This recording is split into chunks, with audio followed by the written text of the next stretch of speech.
খবর সুন্দরী, ওই যাবা, চলো নামাই দিই। সমস্যা ঠিক আছে, আমি তো মধ্যে মাথা কামাইতেছস, কথা কইতেছস, একদম ভইরা দিম কিন্তু। যে ভরে দেবেন দিবেন, সমস্যা নেই, নো দোষ। ওকে ডিস্টার্ব করতেছেন কেন? ডিস্টার্ব করি, ওরা ভালো লাগছে, ওরে নিয়ে একটু ঘুরবো, বাতাস খাবো, বাদাম খাবো, আর অনেক কিছু। তারপর ওর পছন্দের জায়গায় নামাই দিব। তোর সমস্যা কই? তুই যা, তুই তোর পথ দেখ। চলো। দুদিন আগে যদি না যে মা কইলো কি রে তোর চুত।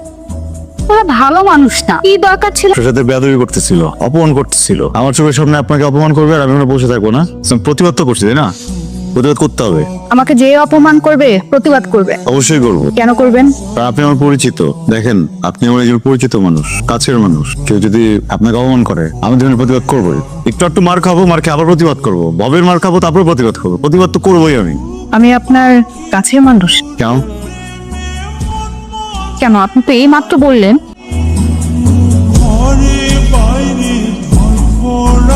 চোখের সামনে একটা লোক প্রেমিক হয়ে গেল আর আমি বিরিয়ানি পেলাম না, এটা কোনো কথা? পুরো একদম বাঙালির মতো একটা কথা বললেন, বুঝছেন? ইঁদুর যেমন রুটির একটা টুকরো দেখলেই হয়েছে, গর্ত থেকে লাফ দিয়ে যে রুটি নিতে হবে, সেরকম বাঙালির একটা ওকেশন পাইলেই হয়েছে, খাওয়া খাওয়া খাওয়া। কেন ভাই? তাই বলে খাওয়াবেন না?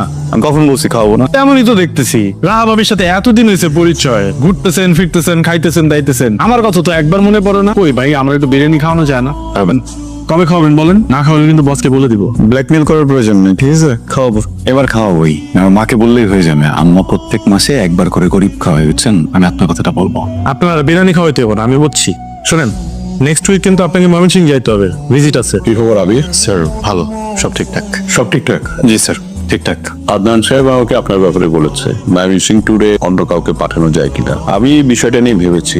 Thank you sir. আপনি যাচ্ছেন, আপনি তো ইয়াং ব্লাড, এখনই ফাঁকি দেওয়া শুরু করেছেন। ঠিক মতো কাজ করবেন তো? আপনি অ্যাকাউন্টস ডিপার্টমেন্ট থেকে চেক নিবেন, জি, ওদের গুডস এর কোয়ালিটি চেক করবেন। ওদের এর আগে শিপমেন্টে বেশ কিছু ইস্যু ছিল, সেগুলো দেখতে হবে, ঠিক আছে? এই যে আপনাকে আমি ফাইলটা দিচ্ছি, এর মধ্যে সবকিছু আছে। Thank you sir.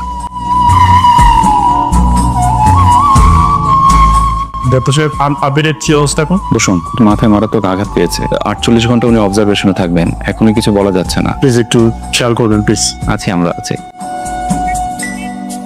পাঠিত নম্বরটিতে এই মুহূর্তে সংযোগ দেওয়া সম্ভব হচ্ছে না। এটা কি আবিরের বাসা? হ্যাঁ, চারতলায় থাকে। ও আচ্ছা, ওরা কি আছে? না, এক সপ্তাহ হলো দেশে বেড়ে গেছে। কবে আসবে ঠিক জানেন? এটা বলতে পারবো না। আদনান ভাইয়া বলছেন? ভাইয়া, আমি আসলে আবিরের ইনফরমেশন চাচ্ছিলাম। আবির নাকি দেশের বাহিরে ভাইয়া। আবির তো আসলে রোড করছে, সো ট্রিটমেন্টটা আসলে দেশে পসিবল হচ্ছিল না, তাই আন্টি ওকে নিয়ে দেশের বাইরে গিয়েছে বেটার ট্রিটমেন্টের জন্য।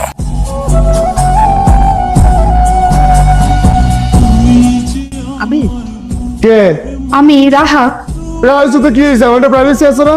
আমি তো আমার তো ভাবতেছি না, আপনি রুমে কেন ঢুকছেন? আপনি বেরোন এখান থেকে, তুমি এমন করছো কেন? বেরোন ঘর থেকে। আপনি কাছে আসতেছেন কেন? আপনি রুম থেকে বেরোন। আপনি এখান থেকে যেখানে কাছে আসে আমার চলে আসছে, যাচ্ছে না, আমাকে প্রাইভেসি দিতেছে না, এখানে রুমে চলে আসছে, আমার পিছনে উঠে যাচ্ছে। কি করবেন বাবা? চলে যাবে এক্ষুনি, আমাকে ডিস্টার্ব করতেছে অনেক বেশি। আমি যেতে বসে যাচ্ছে না কেন? এখনো যাচ্ছে না কেন? এখানে দেখা যাচ্ছে কেন? যেতে বলো। যাচ্ছে যাবে, এক্ষুনি যাবে।